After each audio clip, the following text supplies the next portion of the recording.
Oh, kreatifnya. Hanya menggunakan botol mineral untuk membuat sampan. Oh, jimat banyak ni.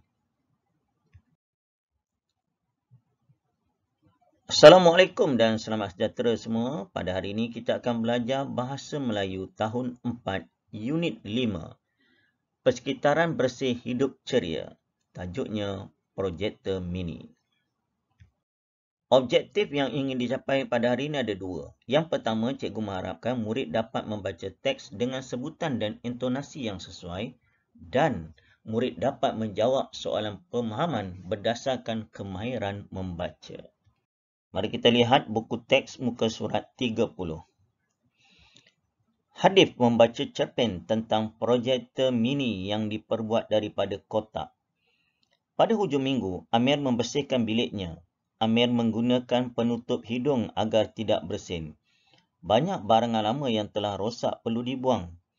Tiba-tiba dia terjumpa jam tangan yang telah rosak. Dia teringat tentang pertandingan inovasi bahan terbuang di sekolahnya. Amir meletakkan jam tangan tersebut di dalam satu bekas bersama-sama dengan beberapa barang lain yang difikirkan berguna. Keesokan harinya, Amir terserempak dengan kawannya, Rakesh, selepas selesai membasuh tangan. Amir, kamu ingin menyertai pertandingan inovasi bahan terbuang? Tanya Rakesh. Ya, Rakesh. Saya ingin menyertainya, tetapi saya mati akal untuk mencipta bahan yang akan dipertandingkan, ujar Amir. Kamu jangan risau. Pertandingan ini secara berkumpulan. Marilah kita sertai, balas Rakesh bersungguh-sungguh. Bagai orang mengantuk disarungkan bantal, Amir kembali bersemangat. Baik Rakesh, saya akan menyertai kamu, jawab Amir. Selepas selesai mengemas kelasnya, Amir tercari-cari Rakesh. Tidak lama kemudian, dia terserempak Rakesh di tempat menunggu bas. Rakesh, apakah bahan yang akan kita buat untuk pertandingan itu nanti? Bukankah kita perlu menghantarnya pada minggu hadapan? Tanya Amir kerisauan. Oh, jangan risau. Petang ini saya akan menunjukkan kepada kamu, jelas Rakesh. Petang itu, Rakesh dan Amir bertemu di padang. Rakesh menunjukkan video tentang projektor mini di laman YouTube. Mereka berdua menontonnya pada telefon pintar Rakesh. Nampaknya kita perlu menyediakan beberapa bahan. Di belakang rumah saya ada banyak kotak. Daripada dibiarkan saja, lebih baik saya menggunakannya untuk projek kita. Dapat juga saya membersihkan kawasan itu, kata Rakesh.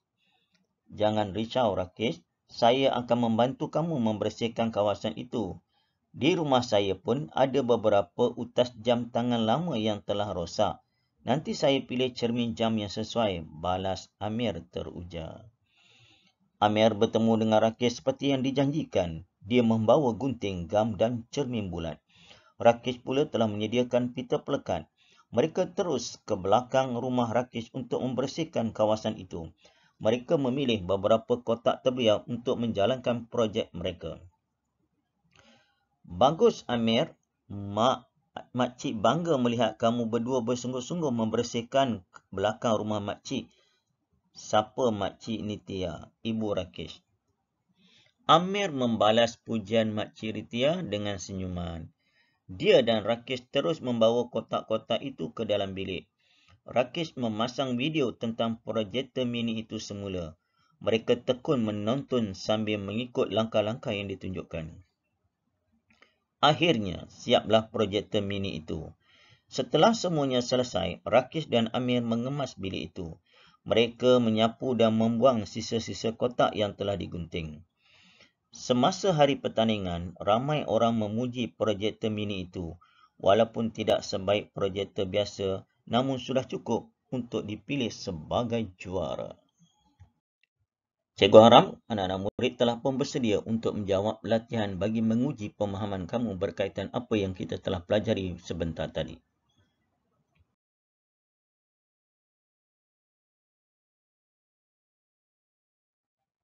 Mari kita bincang jawapan yang sesuai bagi soalan yang disediakan untuk kamu. Soalan yang pertama, Inovasi ialah, apa yang dikatakan inovasi? Inovasi ialah sesuatu yang baru diperkenalkan. Maksudnya ciptaan lain dari yang lain. Itu maksud inovasi. Ya? Yang kedua, berikan maksud peribahasa. Bagai orang mengantuk disorongkan bantal. Apa maksud ni? Orang mengantuk disorongkan bantal. Peribahasa tersebut bermaksud memperoleh hal atau perkara yang diingini. Seseorang yang teringin sesuatu tiba-tiba dapat. Macam orang mengantuk. Orang mengantuk nak tidur, dia perlukan bantal. Dia dapat bantal, lagi lena lah, berdengkur lah. Itu maksudnya. Seronok sangat. Yang ketiga, bagaimanakah Rakesh dan Amir mendapat maklumat tentang cara-cara membuat projektor mini itu? Dia nak tahu bagaimana lah cara, bagaimana. Rakesh dan Amir menonton video tentang projektor mini tersebut di laman YouTube. Soalan yang keempat.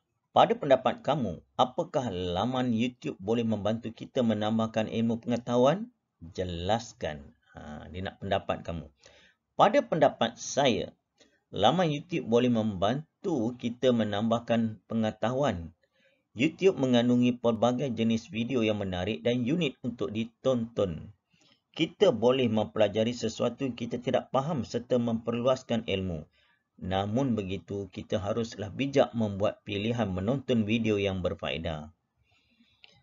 Dan soalan yang terakhir, senaraikan bahan-bahan yang diperlukan untuk membuat projektor mini.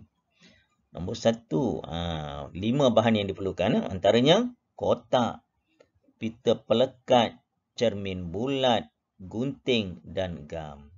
Ini adalah sebahagian daripada contoh jawapan yang sesuai berdasarkan soalan yang diberikan. Sebagai rumusan dan penutup berdasarkan apa yang kita pelajari hari ini berkaitan dengan projektor mini, jadi kita ni kena berfikir di luar kotak. Jangan ada orang dia nampak botol mineral, dah habis minum, dia buang. Tapi ada orang dia nampak botol mineral tu boleh dijadikan pelbagai hiasan dan sebagainya. Jadi kita kena kreatif. Kita kena cipta sesuatu yang lain daripada yang lain. Orang yang kreatif ni, dia boleh pergi jauh. Jadi untuk mendapat ilmu, kita kena belajar. Dari tadi kita belajar daripada YouTube, boleh daripada buku dan sebagainya. Yang penting, hari-hari kita menambah ilmu pengetahuan. Itu saja. Jumpa lagi. Assalamualaikum dan selamat sejahtera. Bye.